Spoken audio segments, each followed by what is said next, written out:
What's up mga kalaagan na budgetarian? Ang warawara ni Mommy Twinkie and Little Chinky diri sa Communal Ranch in Pasugong, Bukidnon. Pasugong is a home to one of the best places you can experience, and that is Communal Ranch. Ang mala paraiso at mala New Zealand ang vibes.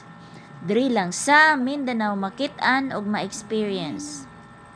Ug para ma-enjoy ninyo ni, ang entrance fee di ay is only 70 pesos per head, plus additional parking car fee for 200 pesos only, and 50 pesos naman sa motorcycle.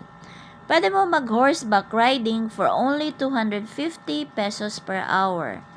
Nasa sila'y kantin ug gutomon mo ug para sa mga gusto mag-CR, of course, napod sila'y CR. So, dili angay kagulan. Ang pag-ani diri medyo lisod ang dalan ha, kay ginaayos pa. Nagawidening sila atong time na nag-adto mi diri. Pero expert ang inyong driver, o kaya ra kaayo, uy. Sa mga wala nakatuod, mag-Google Maps na lang mo or Waze sama sa among ginabuhat sa among mga lakaw.